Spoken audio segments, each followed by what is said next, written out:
से बड़ा कॉमिक कौन है? मुझे नहीं लगता कि कोई सबसे बड़ा कॉमिक ऑफ ऑल टाइम है। क्या ये नॉर्म मैकडोनाल्ड्स है? नॉर्म मैकडोनाल्ड निश्चित रूप से महान लोगों में से एक थे। वैसे उस टॉपिक पर आप क्या सोचते हैं? मुझे लगता है कि एक व्यक्ति के रूप में जो मौत और मौत के डर से मोहित है, मुझे लगता है कि आपके मरने के बाद एक विशेष रिलीज करना एक वास्तव में प्रतिभाशाली चीज थी। मुझे नहीं पता वो कैसे काम करता है, मैंने तुम्हारा स्पेशल नहीं देखा है। हाँ, इसे शायद नथिंग स्पेशल कहते हैं।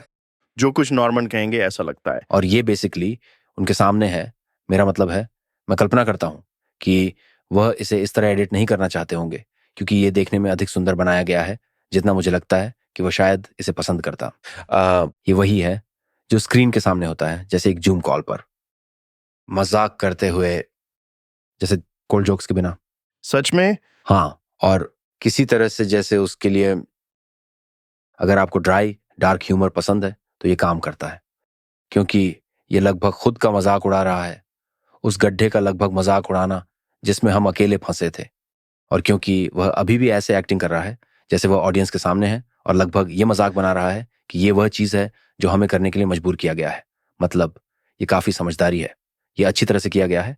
चुटकुले वाकई अच्छे हैं, लेकिन ये आपको ये भी महसूस कराता है कि ऑडियंस की हंसी, ऑडियंस की एनर्जी कितनी इंपॉर्टेंट है। लेकिन एक इंटीमेसी भी है, क्योंकि ये सिर्फ आप दोनों हैं, क्योंकि आप इसे सुन रहे हैं, आप जानते हैं कि कोई दर्शक नहीं है। हाँ। मुझे लगता है ये काफी प्रतिभाशाली है, और वह है निश्चित रूप से कुछ कॉमिक्स होते हैं जैसे, वे न केवल मजेदार हैं, लेकिन वे वास्तव में यूनिक भी हैं। और वे दोस्ती और इस तरह की चीजों के संदर्भ में नहीं, बल्कि कॉमेडी के संदर्भ में वे एक द्वीप हैं। हाँ। जैसे मिच हेडबर्ग शायद वही हैं। बेशक फिर बहुत से लोग उनकी नकल करना शुरू कर देते हैं, और इसी तरह स्टीवन राइट। Steven right. मेरा मतलब है, कुछ लोग जैसे डेव चैपल, जो शायद महान कॉमेडियन में से एक हैं, लेकिन वह असली मजाकिया हैं। हाँ। पता नहीं कि वह एक द्वीप है या नहीं, वह बस प्राकृतिक है। हाँ, मैं जानता हूं कि आप क्या कह रहे हैं, एक बाहरी अनोखा व्यक्ति। हाँ, वह बस महान है। नॉर्म वाकई में महानता में अनोखे थे। जैसे कि केवल एक ही नॉर्म है, आप जानते हैं, जिनका एक बहुत ही स्पेसिफिक स्टाइल है। क्या कोई वजह है कि आप लोग करीब नहीं थे? लगता नहीं कि आप एक दूसरे के पास थे।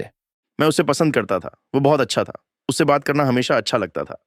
अम, हम बस एक साथ काम नहीं करते थे। हम अक्सर एक दूसरे के आसपास नहीं रहते थे, बस इतना ही था। लेकिन ऐसा नहीं था, मैं फिर भी उसे पसंद करता था। वो एक शानदार आदमी था। इनके साथ एक मजेदार किस्सा था। 2 बार बस रैंडम, मैं हवाई जहाज पे उनके बगल में बैठा था, बिल्कुल उनके बगल में। बस पूरी तरह से रैंडम। और एक बार हम इस हवाई जहाज पर हैं और हम ये बात कर रहे हैं, और मैंने कहा हाँ, मैंने स्मोकिंग छोड़ दिया। मैं बहुत स्मोकिंग कर रहा था और मैंने बस, ये भयानक है, भयानक धुआं, ये आपके लिए भयानक है। और हम इस शानदार बातचीत में शामिल हो गए। हम हवाई जहाज से उतरते हैं और वह तेजी से एक दुकान की ओर दौड़ता है और सिगरेट खरीदता है जैसे एयरपोर्ट में, और बाहर निकलते समय इसे जलाने लगता है। और मैं कहता हूँ, मुझे लगा तुमने स्मोकिंग छोड़ दी। वो कहता है हाँ, मैंने छोड़ दिया था, लेकिन स्मोकिंग के बारे में इतनी बात करने से मुझे फिर से स्मोकिंग करने की इच्छा हो रही है। तो जैसे ही वह एयरपोर्ट के दरवाजे से गुजरने वाला है, वह इसे जला रहा है। मैं इंतजार नहीं कर सकता। वो उस सिगरेट को उसके अंदर लगाने का इंतजार नहीं कर पा रहा था। वो बस इतना क्रेजी और इम्पल्सिव था, और जुआ खेलने से प्यार करता था।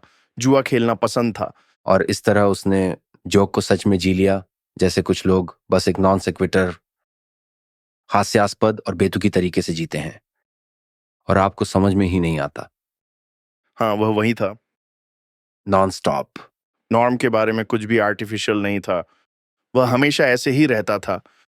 बस उसका टैलेंट ही उसकी पहचान थी, वही उसकी खासियत थी।